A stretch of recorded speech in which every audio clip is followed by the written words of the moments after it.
Buenas tardes, sean todos bienvenidos a esta videoconferencia. Soy la doctora Liliana Vázquez Fernández, especialista en gastroenterología y endoscopía digestiva. Y bueno, antes de comenzar quisiera agradecer la invitación a la Sociedad Científica de Estudiantes de Medicina de la Universidad Católica de Villarrica y particular y muy especialmente al Comité Permanente de Educación Médica dependiente de la FELSOCEN. Y bueno, me pidieron que les pueda hablar sobre estas dos entidades bastante amplias, como son la gastritis y la úlcera péptica, pero que vamos a tratar de dar un enfoque bastante práctico a ambas. Estos serán nuestros ejes temáticos en esta videoconferencia. En un primer apartado vamos a conversar sobre las gastritis y las gastropatías. Seguidamente vamos a hablar sobre la úlcera péptica gastroduodenal y finalmente una breve reseña sobre esta bacteria que es el Helicobacter pylori y que mucho tiene que ver en las patologías de las cuales hoy vamos a conversar. Inicialmente entonces vamos a hablar sobre las gastritis y las gastropatías que constituyen un motivo de consulta bastante frecuente en gastroenterología y cuya incidencia está en aumento, sobre todo en los países en vías de desarrollo, tal vez por el aumento también de la infección por el Helicobacter pylori y, por qué no, también por el uso indiscriminado de medicamentos y el estrés, que es considerada también la enfermedad de este nuevo siglo. Vamos a comenzar definiendo estas patologías como son la gastritis y la gastropatía. La gastritis, que etimológicamente proviene del latín gaster, que significa estómago o cavidad, itis, que significa inflamación, es una enfermedad inflamatoria aguda o crónica de la mucosa gástrica que está ocasionada por factores exógenos y endógenos, cuya persistencia podemos sospechar clínicamente y también podemos observar endoscópicamente, pero finalmente se confirma realmente por la histología, o sea, por la biopsia y el estudio anatomopatológico. Sin embargo, las gastropatías son entidades cuyas características endoscópicas corresponden a una gastritis, ya sea por el eritema o por el edema. Cuando vemos, por ejemplo, un estómago en una endoscopía, al realizar una endoscopía que es un poco rojo, un poco hinchado, entonces tiene esas características endoscópicas la gastropatía, pero histológicamente no existe proceso inflamatorio. Sí podemos encontrar daño epitelial. En este sentido, es importante que recalquemos que ambas patologías pueden o no cursar con componente clínico. Pueden dar síntomas, como así también pueden que no den síntomas. Hay pacientes que tienen bastantes síntomas y que tienen una endoscopía y una biopsia bastante normal. En esos casos consideramos al paciente como portador de una dispepsia funcional, como así también hay pacientes con gastritis confirmada histológicamente que prácticamente no tienen síntomas. En cuanto a los factores causales, podemos decir de que existen factores exógenos y factores endógenos. Las causas más frecuentes de gastritis en nuestra época son la infección por el Helicobacter pylori, el uso indiscriminado, sobre todo en pacientes con factores de riesgo para lesiones por estas drogas que son los antiinflamatorios no esteroideos y también el estrés. ¿Cómo se produce la gastritis? Cuando todos estos factores injuriantes o agresores sobrepasan la barrera de protección de la mucosa gástrica. Esta barrera de la mucosa gástrica se divide en tres capas, digamos. La preepitelial, en la que tenemos al moco y al bicarbonato, la epitelial, donde se encuentran las células epiteliales con su capacidad regenerativa, y las subepiteliales, donde tenemos al flujo sanguíneo, las prostaglandinas y otros vasodilatadores como el óxido nítrico.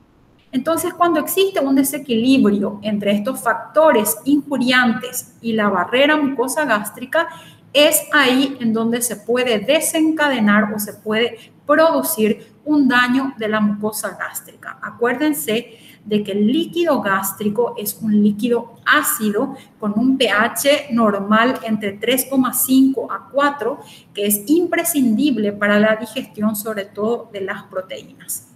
Entonces, ese líquido ácido no contacta directamente con la mucosa gástrica gracias a esa barrera mucosa gástrica. Pero cuando existen factores agresores que van a sobrepasar o dañar esa barrera, es ahí donde ese líquido gástrico y las pepsinas, que son las proteasas, pueden, digamos, digerir, inflamar y ocasionar daño en la mucosa gástrica. En cuanto a las clasificaciones, existe una variedad inmensa de clasificaciones de la gastritis por la heterogeneidad que existe o con la que cuentan estas enfermedades en todos los aspectos. También por la multicausalidad, vieron ustedes que existen un montón de factores, tanto exógenos como endógenos, que la pueden ocasionar. Entonces tenemos esa variedad de clasificaciones con distintos fundamentos. No existe un consenso a nivel mundial ni una aceptación global, pero actualmente se utilizan estas clasificaciones. La clasificación anatomopatológica, la clasificación actualizada de Sidney y la clasificación que utiliza estos criterios como son los etiológicos, evolutivos, endoscópicos y patológicos. Pero básicamente todas tienen un mismo enfoque, o todas engloban a las gastritis en gastritis agudas y gastritis crónicas. En cuanto a la clasificación anatomopatológica, podemos decir que existen dos tipos de gastritis, la gastritis aguda y la gastritis crónica, como estábamos diciendo. La gastritis aguda, en la que existe un proceso inflamatorio agudo caracterizado por una infiltración predominantemente neutrofílica, polimorfonucleares en la lámina propia. Esta gastritis generalmente es de inicio más agudo, más brusco y puede ser de corta o transitoria duración. La gastritis crónica, sin embargo, es aquella en la que se encuentra histológicamente un proceso inflamatorio crónico con un infiltrado de linfocitos, células plasmáticas o de ambas. También en esta gastritis puede haber un infiltrado de polimorfonucleares y es ahí donde adopta el nombre de gastritis crónica activa, como vamos a ver enseguida. Las gastritis crónicas generalmente tienen un curso evolutivo más prolongado, más crónico, como su nombre lo dice, pueden llevar a una degeneración de células epiteliales bastante importante. Si el proceso inflamatorio cronifica o persiste, se produce un daño, digamos, bastante importante de la mucosa que puede conducir a otras alteraciones como son la atrofia glandular y la metaplasia intestinal, que sí ya se caracteriza por el reemplazo del epitelio por otro tipo de epitelio, y estas son consideradas incluso lesiones preneoplásicas o premalignas. Ven aquí ustedes la cantidad inmensa de factores etiológicos, pero vamos a citar sobre todo dentro de las gastritis agudas a las drogas, como dijimos, los antiinflamatorios no esteroideos, el estrés y otros medicamentos como son aspirina, quimioterápicos. Estas son las causas más frecuentes de gastritis aguda. Y dentro de las gastritis crónicas tenemos a ese agente causal preponderante que es el Helicobacter pylori. También se describen otros tipos de gastritis crónicas, como son gastritis por otras infecciones o gastritis granulomatosas o gastritis, digamos, específicas que tienen otra etiología. Según la clasificación actualizada de Sidney, esta es una clasificación que data desde 1994, donde un grupo de expertos se reúne en Sydney, Australia, y luego se actualiza en Houston y nos sirve más bien para clasificar a las gastritis crónicas.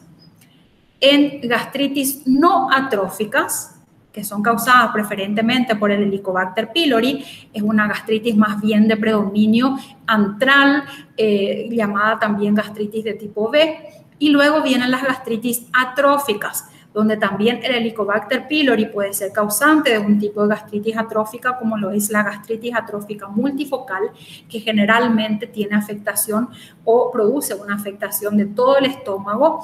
Y también tenemos en este grupo a las gastritis autoinmunes, que son de etiología inmunitaria, son más bien de afectación corporal, o sea que afectan al cuerpo gástrico y se denominan también gastritis de tipo A. Aquí el Helicobacter poco o nada tiene que ver, es una gastritis que puede cursar con anemia perniciosa, esa es la característica, porque se produce una atrofia tal que no se secreta el factor intrínseco, que como ustedes saben es sumamente importante para la absorción de la vitamina B12 a nivel del ilio. Se describen también en esta clasificación otras formas especiales de gastritis, como son las gastropatías químicas, las gastritis producidas por radiación, la gastritis linfocítica, la gastritis granulomatosa por la enfermedad de Crohn y otras gastritis infecciosas.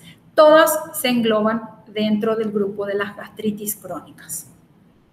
Y la clasificación teniendo en cuenta más bien sus criterios etiológicos, endoscópicos y patológicos, donde encontramos tres grupos principales. Las gastropatías o gastritis erosiva hemorrágicas, que se corresponderían a lo que es la clasificación de las gastritis agudas, la gastritis no erosivas, no específicas, que se corresponderían a la clasificación de gastritis crónicas, y los tipos específicos o especiales de gastritis, donde se describen las otras causas de gastritis. En cuanto a las manifestaciones clínicas, habíamos dicho de que no existe tanta correlación entre el hallazgo clínico, endoscópico y el histológico. Así, hay personas que pueden tener mucha sintomatología y no tener nada endoscópica e histológicamente, como así también hay personas que pueden tener una gastritis bastante importante y no presentar síntomas. Entonces, hay un grupo de asintomáticos y dentro de los grupos sintomáticos, el paciente puede referir epigastralgia o dolor localizado a nivel del epigastrio, ardor en la zona del epigastrio, molestias postprandiales, llenura precoz, pesadez, vinagreras, eructos, gases, distensión abdominal. Todos estos síntomas pueden agruparse dentro de lo que se llamaría o dentro de lo que diríamos nosotros como la dispepsia. También en casos de gastritis agudas, la manifestación puede ser bastante brusca, bastante aguda, con náuseas, vómitos, mucho dolor. Incluso en las agudas de tipo erosiva puede presentarse hemorragia digestiva alta, ya sea aguda o crónica, como síntoma preponderante. En cuanto al diagnóstico, la confirmación lo hacemos con la histología, con el estudio anatomopatológico, pero ya en la historia clínica y el examen físico podemos tener una sospecha y también ahí recabar datos sobre los probables agentes causales. En las pruebas de laboratorio, en las imágenes, es importante que nosotros solicitemos al paciente mínimamente una ecografía, un paciente sintomático, para descartar sobre todo otras enfermedades a nivel hepatobiliar o a nivel pancreático. Y por supuesto, el gold estándar, la endoscopía digestiva alta, como dijimos, con la que nos permite la toma de biopsia para confirmar el diagnóstico de la gastritis.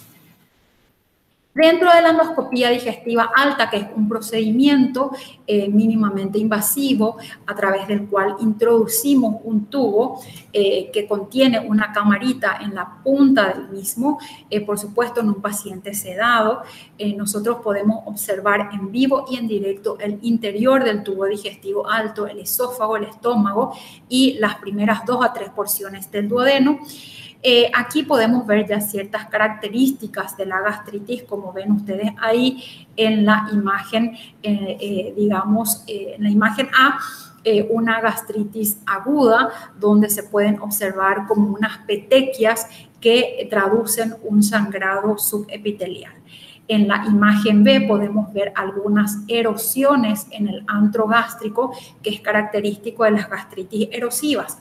En la imagen C podemos ver o estamos viendo un estómago bastante hinchado, edematoso, con una opalescencia bastante importante. Nos habla más de una gastritis crónica. Y en la imagen D ya es una imagen característica de un cambio más allá de la gastritis crónica, como viene a ser la atrofia, donde vemos esas zonas más blanquecinas que intercalan con zonas de mucosa normal y una marcada visualización de los vasos de la submucosa. Con todos estos hallazgos nosotros ya podemos predecir la existencia de una gastritis aguda, una gastritis crónica o ya también presencia de lesiones que van más allá de la gastritis, como son la atrofia y la metaplasia, que habíamos dicho que son las lesiones de riesgo a desarrollar un cáncer gástrico. Y como dijimos, la histología, que es, digamos, el método de elección para confirmar y donde nosotros podemos, digamos, diagnosticar si es o ver si es una gastritis aguda, si es una gastritis crónica, si es una gastritis crónica activa, si existen también las lesiones preneoplásicas como son la atrofia, la metaplasia y, por supuesto, la presencia o no del Helicobacter pylori. Como vemos en este primer gráfico, se ve acá un infiltrado de polimorfonucleares bastante denso en la lámina propia que rodea a las glándulas gástricas. En esta segunda imagen, un infiltrado linfoplasmocitario superficial en la lámina propia. En este gráfico, un denso infiltrado linfoplasmocitario.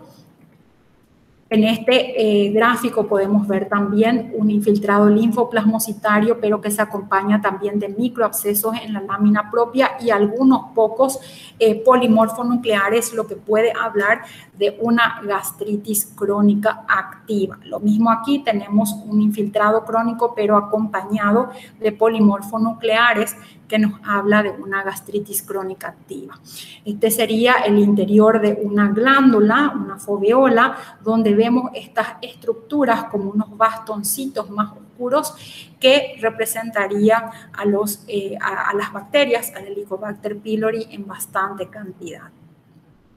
Aquí tenemos, además de este infiltrado inflamatorio crónico que se ve en la lámina propia, tenemos una atrofia de las glándulas gástricas, ya conocida como una gastritis crónica atrófica, y como decíamos, el reemplazo del epitelio normal del estómago por un epitelio intestinal. La metaplasia intestinal puede ser de dos tipos en el estómago. Está la metaplasia tipo intestino delgado, que es una metaplasia completa, y la metaplasia tipo colónica, que sería una metaplasia incompleta que se caracteriza por la presencia de estas células caliciformes, y es esta, la metaplasia de tipo incompleta o tipo colónica, la que representaría un riesgo para desarrollar el cáncer gástrico. En cuanto al tratamiento, podemos enfocar el tratamiento en dos tipos de medidas. Las medidas terapéuticas generales, que son las que recomendamos a todos los pacientes con una gastritis, y las medidas terapéuticas específicas en las que vamos a tratar ya el factor etiológico específico de esa gastritis, como ser, por ejemplo, el Helicobacter pylori, donde ya hacemos un tratamiento antibiótico dirigido a esa bacteria.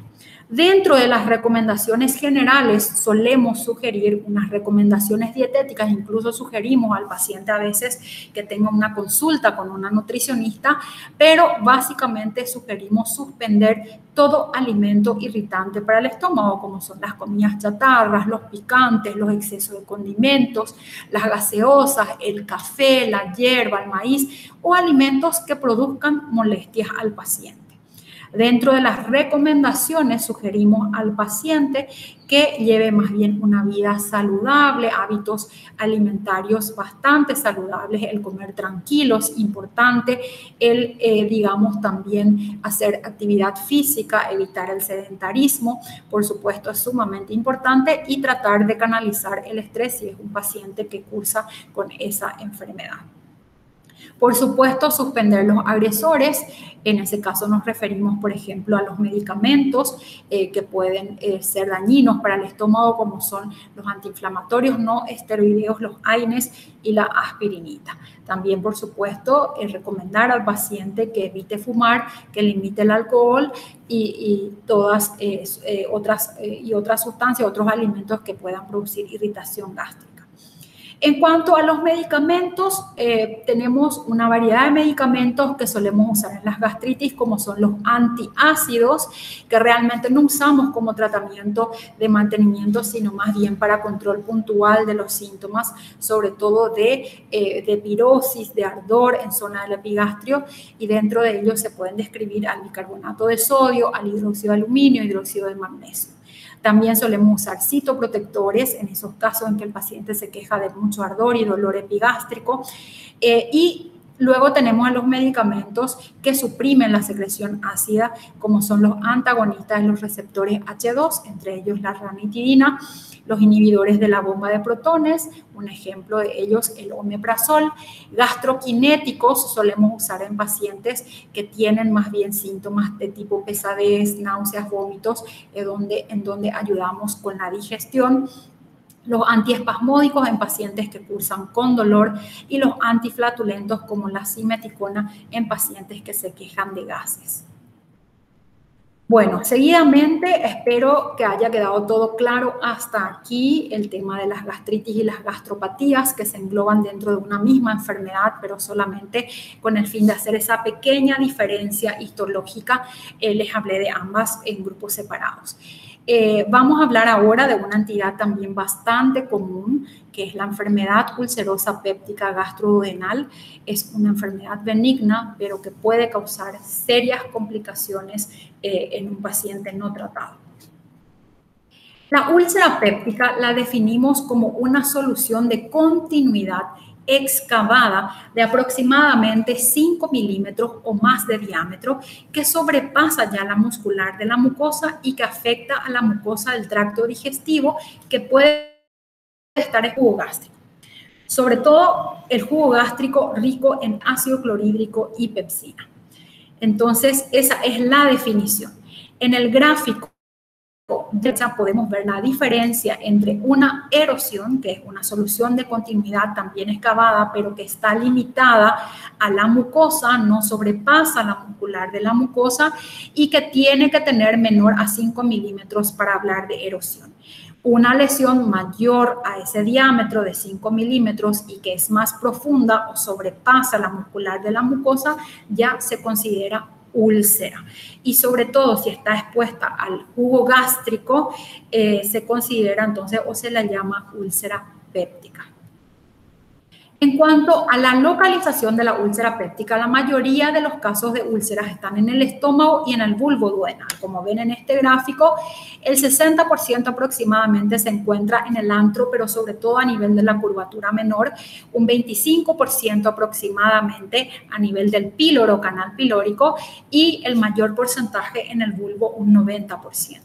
Pero así también se puede encontrar en otros sitios que pueden estar expuestos a ese jugo gástrico ácido péptico, como son en el esófago. Ven ahí la imagen endoscópica de una úlcera a nivel del esófago inferior en caso de enfermedad por reflujo gastroesofágico, donde ese líquido gástrico sube hacia el esófago. También podemos observar en el yeyuno en caso de pacientes postoperados de una anastomosis gastroyeyunal o dentro de un divertículo de Meckel que se caracteriza por tener en algunos casos mucosa gástrica ectópica. Entonces, en todos los lugares que puedan estar expuestos a una secreción ácido péptica se pueden producir esta úlcera péptica. Simplemente traigo a colación esta clasificación de Murakami para que hagamos nuevamente la diferencia entre una erosión, que es una lesión superficial limitada a la mucosa, que no sobrepasa esta línea roja que representa la muscular de la mucosa, y ya las úlceras, que serían los estadios 2, 3 y 4, donde ya la lesión excavada sobrepasa la muscular, llega a la submucosa, puede llegar también a la muscular de la mucosa, incluso penetrar la serosa, y hay algunos casos de complicaciones en los que se ve una perforación de esa úlcera péptica. En el caso de las erosiones, generalmente estas curan sin dejar cicatriz, pueden ser únicas o múltiples y se ven bastante en los pacientes consumidores de medicamentos, sobre todo los antiinflamatorios no esteroideos. La úlcera péptica, epidemiológicamente podemos decir que la úlcera duodenal es generalmente más frecuente en el sexo masculino y la úlcera gástrica más frecuente en el sexo femenino. La frecuencia puede aumentar con la edad, pero en la generalidad se ve más úlcera duodenal en los jóvenes y úlcera gástrica más en adultos mayores. La úlcera péptica tiene una incidencia anual mundial de 0,1 a 0,2% y una prevalencia, como ven ahí, que es mayor en pacientes que están infectados por el Helicobacter pylori, 20% a diferencia del 10% en la población general. Según la clasificación evolutiva, las úlceras también pueden ser agudas y úlceras crónicas. Las úlceras agudas son aquellas lesiones más bien superficiales, generalmente se ven o se presentan de forma múltiple, aparecen bruscamente. La etiología más frecuente de estas úlceras agudas son el estrés, como son las úlceras de Curlin y de Cushing, o también por ingestas de medicamentos, como ya habíamos dicho, los AINES. Se manifiestan a veces por hemorragia digestiva alta y en la mayoría de los casos estas úlceras no dejan cicatriz porque son más bien superficiales. Sin embargo, las úlceras crónicas, como la que vemos en la imagen a la derecha, son úlceras más profundas, frecuentemente recidivantes, cíclicas y que al curar sí dejan cicatriz. Se la relaciona frecuentemente a este tipo de úlceras con la infección por el Helicobacter pylori. Hablamos entonces de que esa úlcera péptica crónica tiene un ciclo vital o se manifiesta generalmente de forma cíclica, sobre todo cuando no logramos erradicar el factor etiológico, que en este caso sería el Helicobacter pylori. Teniendo este ciclo vital 3 fases. Una fase activa donde la úlcera está, bien rojiza, bien profunda. Después una fase de curación y una fase de cicatrización donde llega a quedar una cicatriz blanquecina. Estos ciclos, estas fases se pueden observar por endoscopía y haciendo uso sobre todo de esta clasificación de Sakita que nos habla de la actividad, de la curación y de la cicatrización de la úlcera. Fisiológicamente, la úlcera péptica, así como la gastritis, se produce cuando existe un desequilibrio entre los factores defensivos y los factores agresivos o dañinos. Es decir, los factores agresivos o dañinos, que pueden ser endógenos o exógenos, van a sobrepasar a los factores defensivos y esto va a ocasionar finalmente un daño mucoso, un daño en la mucosa gástrica que puede sobrellevar a una úlcera. Entre los factores agresivos se describen los endógenos, como son la secreción clorhidropéptica por las células parietales a nivel de las glándulas oxínticas del estómago. Y entre los factores exógenos, el más frecuente, el Helicobacter pylori, también medicamentos, como ya habíamos citado, la aspirina y los AINES, y otros como son el estrés, el tabaco, el alcohol, los glucocorticoides y otras causas menos infrecuentes. Dentro de los factores defensivos ya habíamos citado a la barrera mucosa gastroduodenal con sus diferentes líneas de defensa. Simplemente en este cuadro, para que puedan fijarse, tenemos los agentes causales más frecuentes como son el Helicobacter pylori, los AINES, el estrés y otros irritantes como tabaco, alcohol, pero para que vean la variedad de enfermedades y de situaciones que también se pueden acompañar de úlceras gástricas.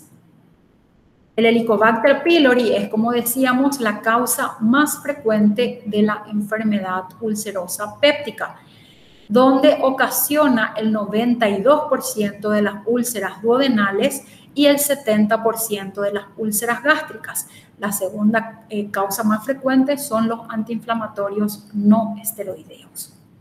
Existen 2 patrones de gastritis por Helicobacter pylori que se asocian a estas úlceras, que ya habíamos nombrado en la clasificación de gastritis. como son la gastritis no atrófica antral, producida por el Helicobacter pylori, que generalmente no se acompaña ni de atrofia ni de metaplasia gástrica, sí un aumento en la acidez o un estado de hiperacidez. Generalmente este tipo de gastritis antral se relaciona más con la úlcera duodenal. Y la pangastritis, que ya viene a ser la gastritis atrófica multifocal causada por el Helicobacter pylori, donde sí podemos ver atrofia y metaplasia intestinal a nivel del estómago, lo cual va a producir una reducción en la síntesis o en la secreción del ácido gástrico, y este tipo de gastritis se relaciona más bien con úlceras gástricas. También los AINES, que constituyen la segunda causa más frecuente de la úlcera péptica gastroduodenal, pueden producir a través de este mecanismo de acción, digamos, esta patología. Como ustedes saben, las prostaglandinas se sintetizan a partir del ácido araquidónico siguiendo dos vías, la vía de la ciclooxigenasa 1 y la vía de la ciclooxigenasa 2. Las prostaglandinas que se producen o que derivan de la ciclooxigenasa 1 son las encargadas de la protección de la mucosa gástrica. Entonces, ¿qué ocasionan los AINES? Los AINES van a producir un bloqueo de estas dos vías, van a impedir la síntesis de prostaglandinas y esto va a conllevar a un aumento en el daño mucoso gástrico por la secreción clorhidropéptica. Sin embargo, existen antiinflamatorios selectivos que, digamos, que van a bloquear únicamente la vía de la ciclooxigenasa 2, que son conocidos como los COXIP, y dentro de los cuales se describen al rofecoxib y al celecoxib, que van a impedir la secreción o la síntesis solamente de las prostaglandinas mediadoras de inflamación. No van a, digamos, bloquear el mecanismo de la ciclooxigenasa 1, por lo tanto, producen menos daño a la mucosa gástrica. Entonces, estas drogas son más bien recomendadas en el caso de pacientes que ya hayan tenido un antecedente de lesiones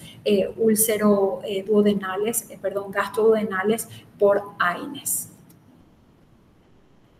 No todos los pacientes que consumen AINES tienen lesiones o úlceras gastrointestinales, porque sabemos hoy que los AINES pueden producir úlceras desde la boca hasta el intestino.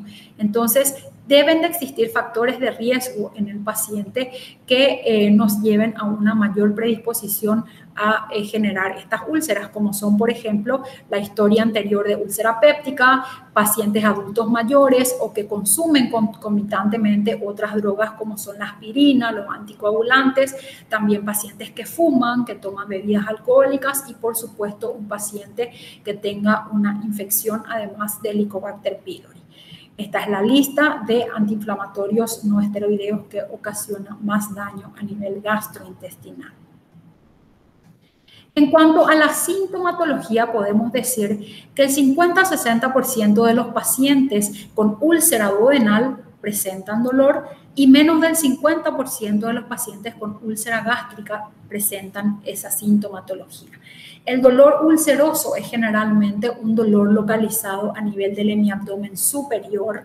Epigastrio es un dolor tipo ardoroso, tipo quemante, se lo describe también como dolor de hambre, que despierta generalmente al paciente en la madrugada, que se presenta de forma rítmica y periódica tras periodos intermitentes sin dolor, de periodos sin dolor, y que en el caso de la úlcera duodenal aumenta con el ayuno prolongado, pero mejora con la ingesta de alimentos. Esa es la relación que tienen con las comidas. Es por eso que son ritmados. Y la úlcera gástrica, sin embargo, no. La úlcera gástrica aumenta inmediatamente con el postprandio inmediato, o sea, al consumir alimentos, sobre todo alimentos muy condimentados, muy grasosos o cítricos, ese dolor ulceroso gástrico va a aumentar. Esto sería entonces, serían los tiempos en que se produce el dolor ulceroso gástrico, es aquel que se produce inmediatamente tras la ingesta de los alimentos y que alivia luego espontáneamente. Sin embargo, el dolor de la úlcera duodenal mejora con la ingestión de los alimentos y empeora con el ayuno. El 70% de los pacientes también pueden debutar con alguna sintomatología que nos habla de alguna complicación. Por ejemplo, náuseas, vómitos, pirosis, regurgitación, todo esto nos puede hablar de una úlcera, digamos, que ocasiona una obstrucción a nivel del píloro, a nivel del bulbo duodenal. También pacientes con pérdida de peso porque la úlcera le impide comer y pacientes que debutan ya con una hemorragia digestiva alta, como son la hematemesis, que es el vómito de sangre, o la melena, que viene a ser la diarrea negruzca fétida, que nos habla de un sangrado digestivo alto. Estas serían entonces las complicaciones que puede presentar un paciente con una úlcera péptica. Puede presentar una hemorragia digestiva alta. En el 10 a 15% de los pacientes se puede ver esta hemorragia digestiva. Ven ustedes ahí una úlcera que está sangrando activamente. También puede producir perforaciones, las úlceras bastante profundas que ya sobrepasan la serosa, 5 a 10% de los pacientes. Una obstrucción intestinal, sobre todo en aquellos pacientes que tienen una úlcera a nivel pilórico o a nivel del bulbo duodenal, y fistulización. Como ven aquí ustedes en la imagen, esta es una úlcera, el orificio de abajo es el píloro y esta es una úlcera que cicatrizó, que perforó, perdón, que fistulizó, pero hacia el bulbo duodenal y por lo tanto no generó mayores complicaciones. En cuanto al diagnóstico, lo podemos hacer gracias a la historia clínica, haciendo un interrogatorio sobre la sintomatología del paciente y los antecedentes también del paciente, sobre todo en la ingesta de medicamentos, el examen físico donde podemos encontrar dolor a nivel de la zona alta del abdomen o también signos de complicación de las úlceras como son de una hemorragia digestiva alta donde el paciente puede estar anémico, taquicárdico y tener otros signos y síntomas de la anemia aguda, o también podemos encontrar un paciente con un dolor intenso con signos de defensa, irritación peritoneal en caso de una perforación ulcerosa. En cuanto a la radiología, tanto la radiografía simple como la radiografía contrastada nos ayudan más en pacientes en los que estamos pensando una complicación. La endoscopía digestiva alta junto con la toma de biopsia viene a ser el gol estándar para el diagnóstico de la úlcera péptica y por supuesto en estos pacientes tenemos que investigar la presencia de la Helicobacter pylori ya que se considera el factor etiológico más frecuente. Simplemente unas palabras de la radiología contrastada o seriada esófago-gastroduodenal en las que tienen baja sensibilidad y especificidad, ya que no se pueden detectar lesiones muy superficiales pequeñas, menores a 1 centímetro. Generalmente usamos estas radiografías contrastadas como complemento diagnóstico en el caso de pacientes en los que estamos pensando una estenosis secundaria a una úlcera crónica. En la radiografía contrastada se pueden hablar de diversos signos que nos hacen pensar en una úlcera, como el signo del anillo, por ejemplo, que ven ustedes aquí en este gráfico, en una úlcera superficial donde el fondo no se tiñe de bario, como el signo de la línea de Hampton también, que se ve una línea por debajo del nicho ulceroso y que habla del colgajo o de los bordes de la mucosa gástrica, o el signo del cuarto creciente o semiluna, que nos puede hablar también de una úlcera péptica. Aquí es muy importante en este signo porque ya podemos hacer una diferencia entre una úlcera péptica benigna y una maligna. La benigna, vemos aquí que es un defecto, digamos, de adición, una imagen de adición que se ve por fuera del estómago y donde el borde que mira hacia la luz gástrica es cóncavo hacia la luz. Sin embargo, en una úlcera maligna, ese borde es convexo hacia la luz del estómago y lo vamos a ver más con detalle en este gráfico, donde estas son las características de una úlcera gástrica maligna. El borde interno, entonces, es convexo hacia la luz. El borde externo del nicho ulceroso no supera el límite o el relieve del estómago y es un cráter irregular. La úlcera péptica generalmente es más bien regular. Y llegamos al gol estándar, como estábamos diciendo, que es la endoscopía digestiva alta, donde sí ya tenemos una visión en vivo y en directo del estómago, del duodeno, y podemos observar estas lesiones, estas soluciones de continuidad que representarían a la úlcera péptica. Hoy en día y con la pandemia, nosotros cambiamos la modalidad en la realización de estos estudios, ya que son considerados procedimientos generadores de aerosoles de alto riesgo para el contagio de la COVID-19, del coronavirus, y es por eso que aquí ven un equipo de trabajo utilizando los equipos de protección nivel 4, nivel 5. Así estamos haciendo las endoscopías en este tiempo de COVID. Siempre el desafío al realizar una endoscopía es diferenciar entre una úlcera benigna y una úlcera maligna. ¿Y cómo lo hacemos? Teniendo en cuenta estas características. Estas dos imágenes a la izquierda representarían una úlcera benigna y esta imagen a la derecha una úlcera maligna. En cuanto a la forma, generalmente las úlceras benignas son regulares en saca-bocado y las úlceras malignas son irregulares. Los bordes son congestivos en una úlcera péptica benigna, sin embargo, los bordes en una úlcera maligna son infiltrativos, irregulares, anfractuosos, muy elevados. Los pliegues gástricos son lisos y llegan al borde de la úlcera, esto es en una úlcera benigna. Sin embargo, en una úlcera maligna hablamos de pliegues amputados o inexistentes. El fondo de la úlcera benigna es generalmente un fondo de fibrina o tal vez en una úlcera sangrante podemos encontrar, como en este caso, restos de hematina o coágulos, pero es un fondo liso. Sin embargo, el fondo de la úlcera maligna es un fondo sucio, un fondo nodular, un fondo irregular que presenta a veces tejido necrótico en su interior. El tejido circundante es de aspecto infiltrativo en la úlcera maligna y el tamaño, habitualmente las úlceras malignas son de mayor tamaño. Aunque esto es impreciso, pero sí pueden ser de mayor tamaño. En cuanto a las clasificaciones endoscópicas, tenemos varias, simplemente para nombrarles. Tenemos la clasificación de Johnson, que hace uso a la localización o digamos que se refiere a la localización de la úlcera en el estómago. El estadio o la clasificación de Sakita, que como habíamos dicho hace rato, nos habla de esa fase cíclica de la úlcera, como la actividad de la úlcera. Las dos primeras imágenes representan o corresponden a una úlcera activa. La imagen, digamos, la tercera gráfica, la tercera foto, a una úlcera que está curando. Es una, le decimos nosotros, una cicatriz roja, y ya en la última imagen una cicatriz blanquecina que nos habla de una úlcera que ya está totalmente cicatrizada. Y en el contexto de una úlcera gástrica sangrante hacemos uso de la clasificación de Forrest.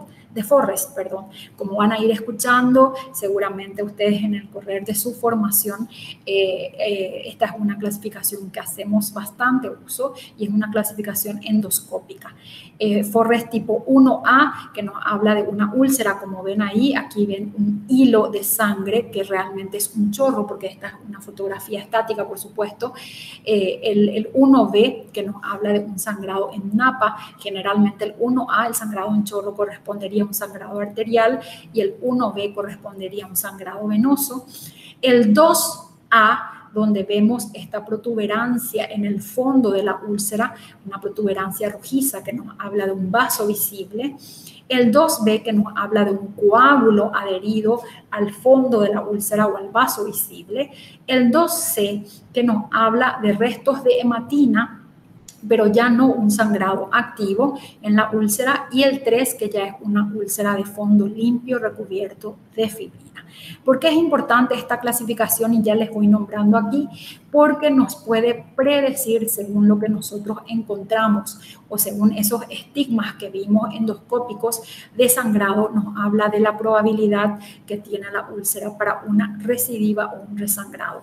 Como ven ustedes ahí, la úlcera de tipo 1A, tipo 1B de Forrest, que es el sangrado a chorro, el 1A, y el sangrado babeante, el 1B, puede recidivar hasta en un 95% de los casos, pero esto sería sin intervención terapéutica, o sea que sin tratamiento. Generalmente la endoscopía nos ayuda muchísimo, tanto para hacer el diagnóstico como para hacer el tratamiento de esas úlceras sangrantes, ya que nosotros podemos inyectar sustancias esclerosantes, podemos quemar esos pequeños vasos, podemos clipar, ponerle un pequeño clip, y con eso evitamos, por supuesto, este resangrado que puede ser incluso bastante grave en pacientes con comorbilidades y puede llevar incluso a la muerte. En cuanto al tratamiento, estos serían los objetivos. Vamos a hablar del tratamiento de una úlcera péptica no complicada, ¿sí? Porque la úlcera péptica complicada, ya sea por sangrado, por perforación, ya nos tocaría hablar en otra conferencia. Los objetivos del tratamiento son aliviar los síntomas, conseguir la cicatrización de la lesión, erradicar, por supuesto, el Helicobacter pylori si es que está presente, prevenir las recaídas o ese, digamos, recorrido cíclico que tiene la úlcera péptica crónica, e impedir, por supuesto, las complicaciones. Y dentro de las medidas higiénico-dietéticas, lo mismo que en las gastritis, generalmente nosotros recomendamos suspender toda alimentación irritante para el estómago, comidas chatarras, exceso de grasa, exceso de sal, también suspender medicaciones que puedan ser agresores para el estómago, evitar fumar, limitar el alcohol, un estilo de vida saludable, con la realización de actividad física, evitando el sedentarismo, y por supuesto buenos hábitos alimentarios como comer ahora, comer, digamos, pequeñas porciones, evitar situaciones de estrés, por supuesto, es la recomendación que siempre damos también al paciente. Y en cuanto a los medicamentos que solemos usar, están los medicamentos que inhiben o neutralizan la secreción ácida, los medicamentos que mejoran la barrera mucosa gástrica y los medicamentos que ya utilizamos para el tratamiento de erradicación del Helicobacter pylori. Dentro de los medicamentos que inhiben o neutralizan la secreción ácida podemos citar a los bloqueadores de los receptores H2 de la histamina. Si ustedes recuerdan, la histamina es un potente estimulador de la secreción ácido péptica, sobre todo la secreción ácida. Ven ustedes aquí estos receptores H2 que se encuentran en la membrana vasolateral de esta célula parietal de las glándulas gástricas oxínticas. Entonces, con estos medicamentos vamos a bloquear estos receptores y, por supuesto, con eso vamos a impedir la acción de la histamina. Generalmente se consigue cicatrización de la úlcera hasta en un 80% en 4 a 8 semanas de tratamiento. Los inhibidores de la bomba de protones, eso significa IBP, dentro de ese grupo tenemos al omeprazol y a todos sus primos hermanos, como yo suelo decir. Estos medicamentos lo que van a hacer es inhibir esta bomba de protones, que es la principal fuerza para la secreción del ácido clorhídrico y que se encuentra en la membrana luminal de las células parietales. El omeprazol y todos los derivados lo que van a hacer es bloquear esa bomba de protones y con eso impedir o inhibir la secreción ácida. Y luego están los antiácidos que no inhiben la secreción ácida, sino que más bien lo neutralizan en la luz del estómago. Dentro de los antiácidos podemos encontrar al magaldrato, al hidróxido de aluminio, a las sales de magnesio, al bicarbonato de sodio, pero estos medicamentos no son útiles o no son eficaces para la cicatrización o para conseguir la cicatrización, eso está demostrado. Sino que más bien para disminuir los síntomas de ardor o de quemazón que siente el paciente. Vemos ahí entonces los diferentes sitios de acción de estos medicamentos. También medicamentos que mejoran la barrera mucosa gástrica. Entre ellos podemos citar al sucralfato, al bismuto coloidal, a las prostaglandinas sintéticas. En el gráfico ahí inferior ustedes ven cuál es el mecanismo de acción del sucralfato. Forma una película o una pasta pegajosa que va y se adhiere a la superficie del cráter o a la excavación de la úlcera. Con eso va a proteger a esas células y va a impedir que factores irritantes tomen contacto con ella, sobre todo la secreción ácido péptica, y con eso va a ayudar en la cicatrización también de esa lesión. Y bueno, finalmente vamos a hacer una pequeña reseña, como habíamos dicho, del Helicobacter pylori, que es una bacteria, es un bacilo gram negativo espiralado y helicoidal, por eso Helicobacter, que se encuentra generalmente colonizando al estómago. La infección, esta bacteria habita en el estómago del ser humano y que es considerado también desde 1990 un carcinógeno de tipo 1, del grupo 1. O sea, está demostrada la relación que existe entre la infección de esta bacteria y enfermedades ácido-pépticas, enfermedades gástricas como son la gastritis, las úlceras, el cáncer gástrico y el linfoma tipo MAL. Inicialmente, esta bacteria se consideraba dentro del grupo, o sea, recibía una denominación que era se la denominaba Campylobacter pylori, pero luego se vio de que la secuencia de ADN hace que esta bacteria no forme parte de ese grupo y se lo llamó Helicobacter pylori. En 1982, estos científicos que ustedes ven aquí, lo que hicieron es demostrar la relación que tenía la infección de esta bacteria con la producción de enfermedades gástricas. Incluso Marshall ingirió un cultivo de Helicobacter pylori y desencadenó en él mismo la gastritis y una úlcera, y con eso, basado en los postulados de Koch, demostraron entonces esa relación. Aquí ellos ganaron en 2005 el Premio Nobel de Medicina gracias a los trabajos realizados sobre esta bacteria. La incidencia a nivel global es bastante, digamos, irregular, ya que en países en vías de desarrollo puede ser bastante alta, de alcanzar incluso un 90%, pero en Estados Unidos, en países de Europa y de Australia tienen una baja prevalencia, creemos nosotros, porque son países de primer mundo. En cuanto a la patogenia, o sea, cómo ocasiona el daño mucoso este Helicobacter pylori, gracias a diferentes sustancias que posee. Por ejemplo, la ureasa es una enzima que contiene el Helicobacter pylori y que produce la hidrólisis de la urea, liberando amonio, que va a ser el causante del daño celular mucoso, como así también un inductor inflamatorio, y el bicarbonato, que va a aumentar el pH alrededor de la bacteria, le va a crear como una nubecita alcalina y el mismo se va a proteger del ácido gástrico. También el Helicobacter posee ciertas toxinas, como son la exotoxina BAC-A, que produce daño citopático directo también, y la toxina CAC-A, que induce la formación de citoquinas proinflamatorias.